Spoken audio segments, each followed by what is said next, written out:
Oui, après les matchs, tous les matchs, je l'ai déjà dit, sont compliqués. Après, enfin pour nous, le fait que ce soit à la GIA, ça n'a pas une signification particulière ou une préparation particulière.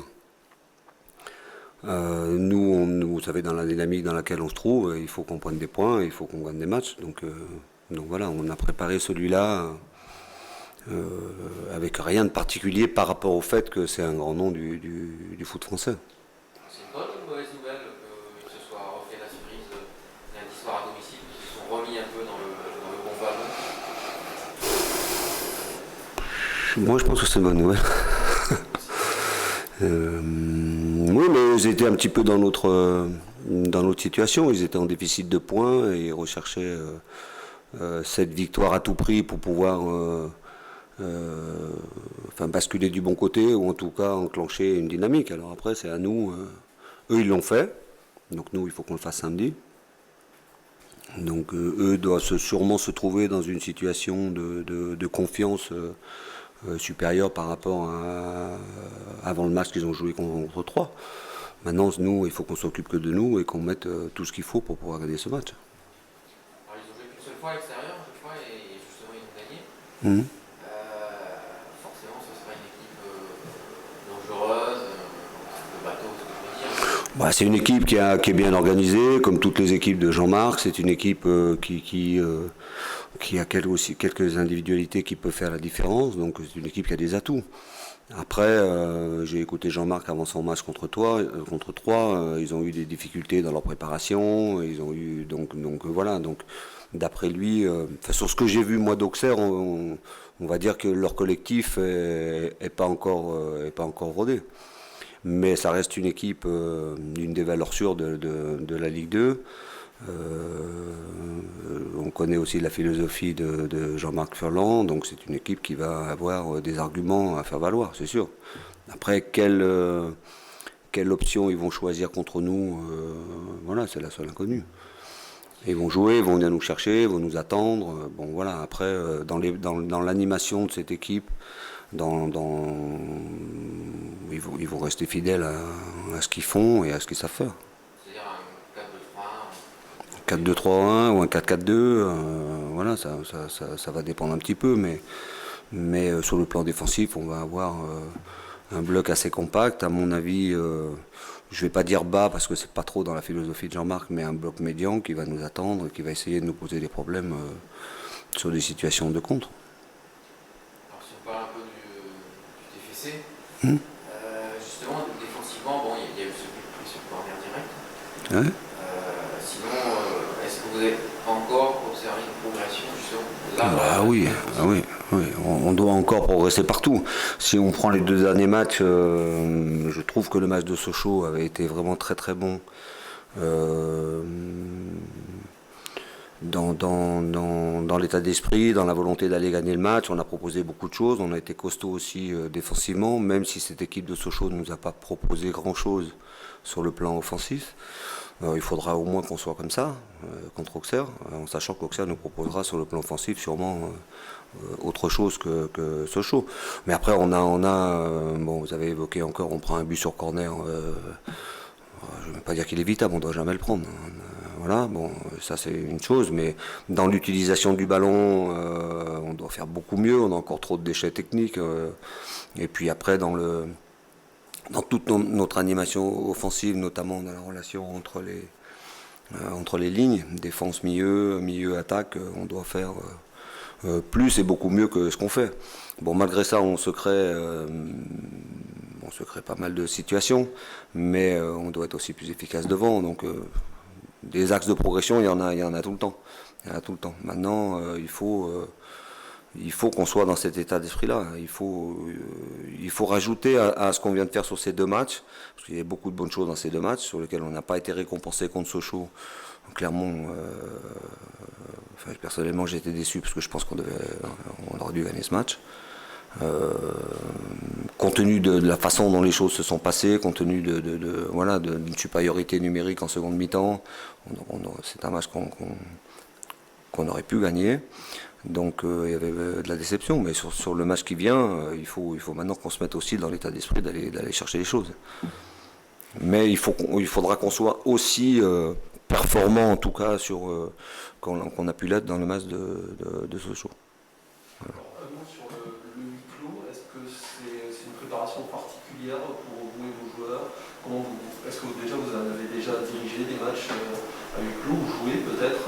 Qu'est-ce que ça change quand on est... En tant que joueur, j'en ai jamais joué. J'ai joué une fois. On a joué une fois à huis clos avec Auxerre, mais on avait servi de sparring partner au Parc des Princes contre l'équipe de France. Bon, voilà, c'était un match voilà, comme ça. Après, bon, voilà, ça fait partie des choses qui ne sont pas dépendantes de nous. Bon, après, même quand il y a 5000 spectateurs, c'est compliqué. Enfin, c'est pas le foot qu'on aime. Et en tout cas, on ne peut pas puiser à l'extérieur des ressources qu'on pourrait avoir si on avait 15, 20 000 avec un public qui est derrière nous. Donc il faut s'adapter. Mais par contre, la réciproque est vraie quand on va à l'extérieur. C'est pour ça que je dis aujourd'hui, jouer à domicile ou à l'extérieur, à part des repères de terrain, ça ne change rien. On joue, il n'y a personne, donc il n'y a aucune influence extérieure qui peut soit nous déstabiliser, comme quand vous allez, je sais pas, quand vous allez jouer à Marseille et qu'il y a un vélodrome qui est plein, ça peut déstabiliser des joueurs ou une équipe.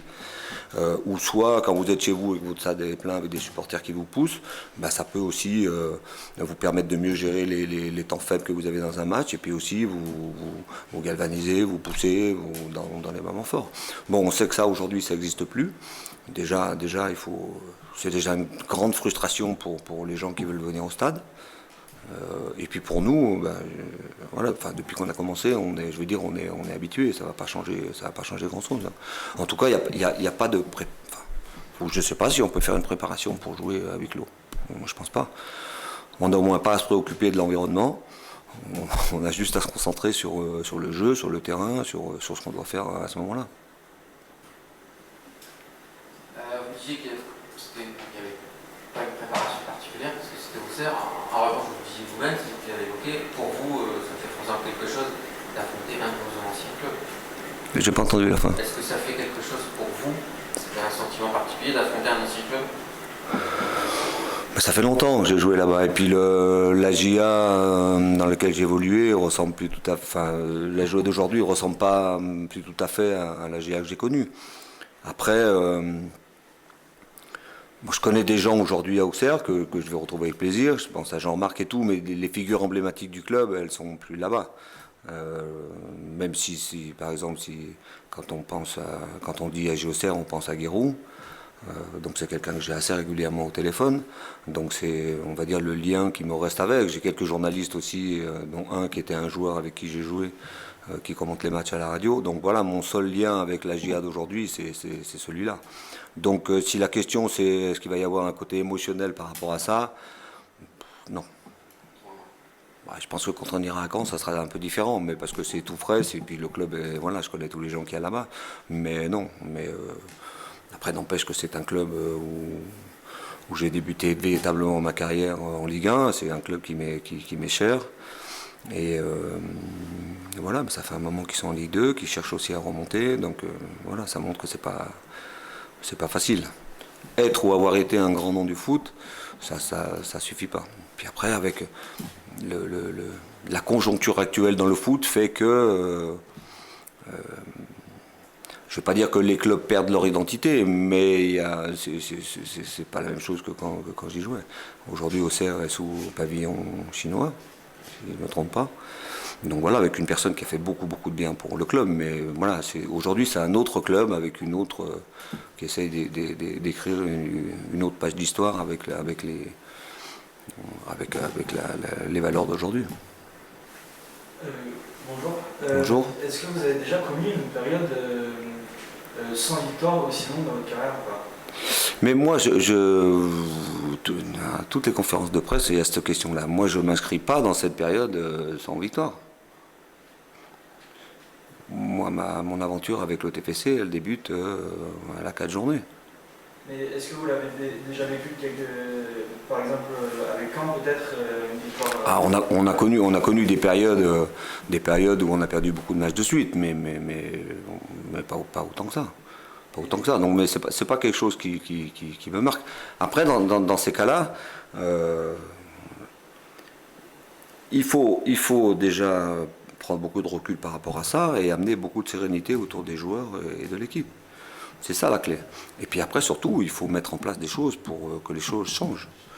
Et après, je dis toujours, pour changer les choses, la première question que chacun d'entre nous, joueurs, staff, tout ça, doivent se poser, c'est qu'est-ce qu'on fait pour que ça change. Voilà. Et après, il faut être actif, il faut aller chercher les choses. Parce que ça ne va pas basculer comme ça. Aujourd'hui, je pense que mon équipe, on n'est pas loin de ça. Mais on n'y est pas encore. Donc il faut rajouter quelque chose. J'aurais aimé, par exemple, pour qu'on soit dans cette continuité, qu'on ait encore plus de confiance sur ce match, que le match de Clermont soit du même niveau que le match de Sochaux. On a été un ton au-dessus. Même si, quand on regarde le match de nouveau, il y a eu plein de bonnes choses. Mais on ne l'a pas gagné. Mais malgré tout, on a débloqué le compteur, on reste sur 2 matchs nuls, donc on est toujours, on est sur le chemin. Maintenant, il va falloir rajouter autre chose. Mais moi, ce qui s'est passé avant, ça ne veut pas dire que je l'occule complètement, mais ça a été fait avant. Dès mon arrivée, on a mis en place des choses pour évoquer ça et tout ça. Mais après, ça c'est passé, on ne peut pas le changer. Je ne vais pas dire qu'il faut vivre avec, c'est fait. Voilà, il faut. À partir du moment où on a évoqué ça, on a parlé de ça, on a mis en place des choses, voilà, c'est fini. Moi, la saison, elle a commencé contre Dunkerque, et à partir de là que ça m'intéresse. Alors après, vous allez me dire, mais les joueurs, est-ce qu'ils sont comme vous? J'espère, je leur répète tous les jours. Même s'ils ont vécu avant. Mais pour eux aussi, ça doit être compliqué d'évacuer ça, parce que vous venez de le faire, tout le monde on leur rappelle ça. J'ai même lu quelque part que, je ne sais plus la date exacte au mois d'octobre, mais que le club allait fêter c'est 1 an sans victoire et tout ça. Moi je vous dis non, on ne fêtera pas les 1 an sans victoire au mois d'octobre. Voilà, je veux dire, on ne va pas faire un gâteau quand même. Donc voilà, à un moment donné, il faut être gentil. Vous les avez trouvés touchés psychologiquement, les joueurs, quand vous êtes arrivés, le groupe, par rapport à là, on revient en conférence du début, mais bien sûr, mais c'est pas propre à Toulouse. Chaque club qui descend est touché sur le plan psychologique. Moi, j'ai une expérience de 5 ans. Quand j'ai pris l'équipe, on venait de descendre. C'était un véritable traumatisme. Bon, voilà, c'est comme ça. Après, il faut mettre des choses en place pour repartir sur autre chose. Et repartir sur autre chose, il faut remonter le plus vite possible. Mais c'est obligatoire. Et puis, il n'y a pas que les joueurs. Bon, les joueurs, évidemment, c'est les acteurs principaux des aventures d'un club. Mais il y a tous les gens qui y travaillent, les administratifs, les intendants. Enfin, un club, c'est quand même beaucoup de personnes qui travaillent. Donc, à Caen, ce qui m'avait surtout marqué, c'est que dans les bureaux, tous les administratifs étaient très, très, très, très, très marqués. Et puis après, il ne faut pas oublier non plus que quand un club descend, il y a des gens qui perdent aussi leur emploi. Il y a des fonctionnements de clubs en Ligue 1 qui nécessitent tant de personnes, avec tant de moyens. Quand vous descendez en Ligue 2, en tout cas quand c'était comme ça, c'est tout divisé par 2. Donc voilà, donc forcément, sur le plan humain, il y a des choses qui sont pas faciles à vivre. Donc au TFC, j'ai retrouvé une situation qui était identique, ni plus ni moins. La seule différence, c'est que à Caen, je connaissais bien le club, je connaissais bien les gens, et que c'était plus facile pour moi de mettre en place quelque chose et de pouvoir fonctionner très très très vite avec je ne vais pas dire des automatismes, mais un relationnel qui était déjà là. Là, j'arrive dans un club où il faut à la fois que je prenne en compte ça, découvrir les gens, apprendre à travailler ensemble, mettre en place des choses. Bon voilà, et avec les joueurs, c'est la même chose. Les joueurs, ils ont connu 3 entraîneurs la saison dernière, et quand on commence là, je suis leur 4e entraîneur sur un laps de temps très très court. Et chaque entraîneur avait ses conceptions, chaque entraîneur avait sa façon de s'exprimer devant eux et devant vous. Chaque entraîneur avait aussi sa façon d'entraîner. Donc les joueurs, il faut aussi qu'ils s'habituent à tout ça. Donc ça prend du temps. Alors je ne suis pas en train d'ouvrir le parapluie et dire qu'il nous faut du temps. Mais dans le foot, vous ne passez pas comme ça d'un claquement de doigts à on est malade et puis en 3 jours on est guéri. Ça n'existe pas ça. Ça n'existe pas. Après, il faut qu'à chaque sortie, on puisse apercevoir les prémices d'une guérison. Donc j'ai vu ça contre Sochaux. Contre le Clermont, à part sur le rythme, sur l'agressivité, sur cette envie-là, c'était un petit peu en dessous de Sochaux, mais dans le jeu, il y a eu quand même des choses qui étaient très très intéressantes. Sur le match d'Auxerre, il faut qu'il y ait quelque chose en plus. Et notre objectif, c'est toujours de gagner les matchs. Hein. Et je pense qu'on n'est pas loin, mais il faut que ça bascule de notre côté. Mais il ne faut pas attendre que ça vienne, il faut aller les chercher. La problématique du match d'Auxerre, ça va être celui-là. Il y a un match à gagner. Il faut tout mettre en œuvre pour que ça bascule de l'autre côté, c'est tout. Sur le huis clos, c'est le club qui décide de jouer à huis clos alors qu'on peut jouer à 1000 spectateurs. Est-ce que vous regrettez cette décision et le fait de jouer dans un stade creux, sans bruit, sans rien, sans ambiance? Ouais, mais s'il y avait 1000 spectateurs, il n'y aurait pas beaucoup plus de bruit. Non, après, ce qu'il faut comprendre, c'est que moi, ma fonction, c'est d'être entraîneur. Donc, c'est m'occuper de toute la partie technique et le terrain. Mais quand vous êtes un entraîneur, vous ne pouvez pas vous dissocier de ce qui se passe dans le club. Même si vous mettez 1000 personnes, le club perd de l'argent. Donc le jouer à huis clos, c'est aussi une décision qui est prise aussi sur le plan économique, en ayant bien conscience que c'est compliqué d'annoncer qu'on joue à huis clos. On sait que même s'il n'y a que 1000 qui viennent, c'est 1000 personnes qui aiment le club et qui auraient bien voulu être là. Mais après, il faut aussi comprendre qu'un club, c'est une entreprise et que c'est un tout. Donc, d'une part, je n'ai pas à commenter ça. Et je trouve cette décision, elle s'inscrit dans une logique. Mais après, ce qu'il faut que vous sachiez, ce que tous les supporters, les gens qui aiment le TFC doivent savoir, c'est que c'est pas une décision qui est prise de gaieté de cœur. Nous, on voudrait que les gens puissent venir, parce qu'en plus, on a un stade qui est grand, donc même la jauge de 5000, moi je pense qu'à Toulouse on pourrait avoir une jauge bien supérieure parce qu'on peut mettre du monde dans le stade en respectant les règles sanitaires. Enfin voilà, on pourrait le faire. Bon après, il y a des gens, le monde politique, le préfet, qui prennent des décisions et on peut, voilà, c'est comme quand notre gouvernement nous annonce ça et ça, c'est des gens qui nous dirigent et qui mènent le pays, qui prennent des décisions, vous ne pouvez pas aller contre ça. Mais c'est un regret parce qu'on est tous privés de quelque chose qui est l'essence même du foot. Pour moi, le foot sans supporters, c'est pas du foot. Ça reste du foot sur le terrain, mais il me manque quelque chose. Parce que ce sport, pour moi, c'est d'abord un vecteur d'émotions qu'on vit, des bonnes et des moins bonnes, des très bonnes, des fois des mauvaises. Mais c'est en tout cas voilà, ce lien avec les gens qu'on n'a plus.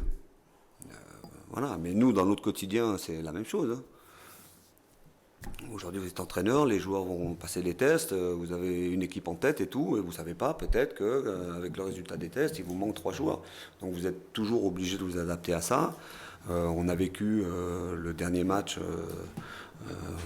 avec 3 personnes sur le banc, avec un staff qui ne peut pas être là parce qu'on n'a pas reçu les résultats des tests, mais parce que le foot n'échappe pas à la problématique de la société. Aujourd'hui, les labos ils sont débordés, ils ne peuvent pas donner les résultats en temps et en heure pour tout le monde. Donc voilà, c'est quelque chose qu'on est obligé de prendre en compte. On peut rien faire contre ça. Et après, les clubs prennent des décisions contre ce qu'ils auraient envie de faire, voilà, parce que nous, franchement, moi je préférerais que le stade soit plein ou qu'il y ait du monde, hein, mais on peut pas. Hein. Un petit mot sur Manu Koné qui va vous succéder sur l'estrade, qui à l'image de l'équipe, enfin son sentiment, monte en régime dans ce milieu à 3. C'est tout, la question est finie là. Non, c'est la ponctuation parce que je croyais qu'il y avait une suite après. D'accord. Non mais Manu, alors déjà, Manu c'est vrai qu'il est en train de monter en régime, il a commencé sa saison doucement, mais je dirais le problème de Manu, il est là. C'est un garçon qui a un potentiel, qui a un énorme potentiel. Il lui manque aujourd'hui cette régularité de le mettre sur le terrain à chaque fois. Donc moi ce que j'attends de lui, c'est que justement par rapport au potentiel qu'on lui donne et qui est réel, parce que je peux le voir, c'est qu'il mette ça à tous les matchs. Bon, voilà, c'est ça son problème. Je discute souvent avec lui, mais sa progression va passer par là. Une simplification aussi de son jeu, mais ce qu'il a très bien fait contre Sochaux par exemple, contre Clermont aussi à des moments un petit peu moins bien, mais voilà, c'est un garçon qui est capable de récupérer des ballons, qui est capable de se projeter vers l'avant, s'il utilise la technique qu'il a en jouant simple, en jouant avec ses partenaires, il peut être très bon. Il est capable de marquer des buts aussi sur des frappes. Il en a marqué un avec l'équipe de France. Donc moi je l'incite à ça. Et puis après ça dépend dans quel rôle il joue. Aujourd'hui dans ce milieu il joue devant la défense. Donc c'est pas tout à fait la même chose que quand on joue là-haut. Donc il doit plus être un de nos premiers en relanceur, c'est un animateur de jeu vers l'avant. Et après être un soutien. Voilà, parce que devant lui, il a 2 joueurs qui, normalement, doivent se projeter un petit peu plus haut. Mais c'est un garçon, déjà, j'aime beaucoup le garçon. Mais voilà, j'essaye de lui faire comprendre tous les jours que... Comment je vais dire ça? Il est tranquille dans la vie, Manu. Il est cool, il va arriver, il est cool, c'est cool. Sur le terrain, moi, je veux pas qu'il soit cool. Ouais, qu'il soit un agneau en dehors, comme il est, mais sur le terrain, il faut que ce soit un lion. Donc c'est un petit peu son problème, mais c'est un garçon qui est à l'écoute, c'est un garçon aussi qui fait les efforts, mais c'est un garçon, il fait partie de ces garçons que je vais pas lâcher, il faut pas lâcher, ils ont trop de... Enfin, lui, il a trop de qualité pour qu'il se contente de ce qu'il fait. Il peut faire beaucoup mieux, et il doit être, malgré son jeune âge, un élément majeur de notre équipe. Mais ça dépend de lui. À se relâcher et qui manque un peu de consistance? Sur les 2 derniers matchs, sur les 2 premiers c'est sûr, mais après c'était un groupe, rappelez-vous, après le premier match on avait évoqué la jeunesse de notre équipe, là on a des gens qui viennent d'arriver, qui ont un peu plus d'expérience, alors après je pense qu'un de nos problèmes aussi qu'on a, c'est que tout le monde n'est pas au même niveau physique. Et qu'on a une équipe, voilà, les joueurs qui nous ont rejoints, où certains ont fait une préparation, avec, je pense à Brest par exemple, il a joué que 2 fois 30 minutes avant de venir. Une préparation et 2 fois 30 minutes. Donc c'est aussi un petit peu normal que physiquement il soit pas prêt. Un garçon comme Branco, c'est la même chose. Alors après, ils ont chacun des spécificités qui sont différentes. Branco, il est grand, il est costaud, la vitesse c'est pas son point fort, mais par contre, il faut qu'il soit à 100% physiquement pour exprimer ce qu'il est capable de faire avec le ballon. C'est surtout un passeur, à la fois dans le jeu court et dans le jeu long. Ses coups de pied arrêtés aussi, il est très bon, il n'a pas trop réussi jusqu'à présent, mais ça c'est parce qu'il n'est pas encore... il est pas encore à 100% sur le plan physique. Brest m'a surpris sur le dernier match parce que je pensais pas qu'il tiendrait tout le match, même s'il a pioché un petit peu. Mais donc c'est des garçons à qui il va falloir des matchs.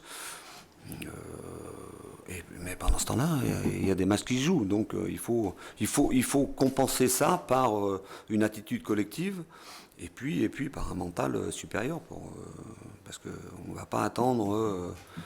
Un mois que tout le monde soit prêt sur le plan athlétique pour se dire c'est bon, maintenant on peut y aller. Après ça sera un petit peu tard. D'autres questions?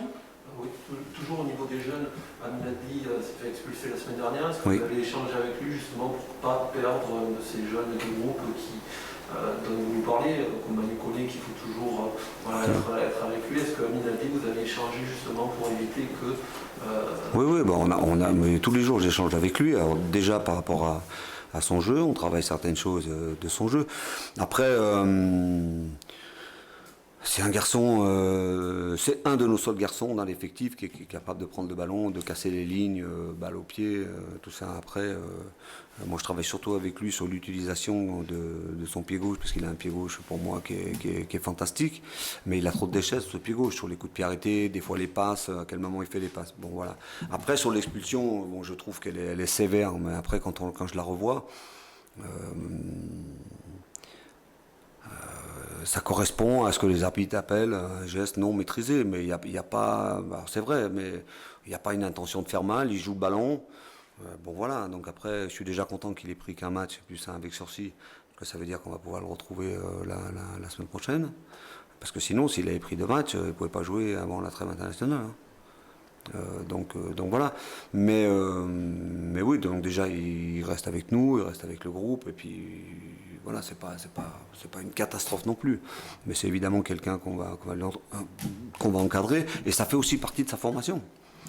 Voilà, c'est des choses qui peuvent arriver. Bon, c'est dommage que ça tombe sur lui, parce qu'en plus, c'est pas un garçon méchant. Enfin, bon, voilà, c'est vraiment un fait de jeu qui a fait que voilà, il y a une application du règlement, geste non maîtrisé. Voilà. J'avais un tout petit peu peur parce que le rapport de l'arbitre, ils n'avaient pas écrit ça tout à fait comme ça.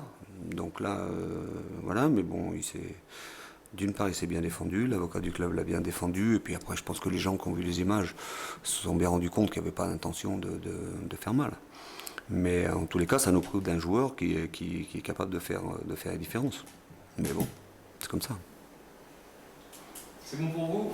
Merci beaucoup. Merci beaucoup. Match.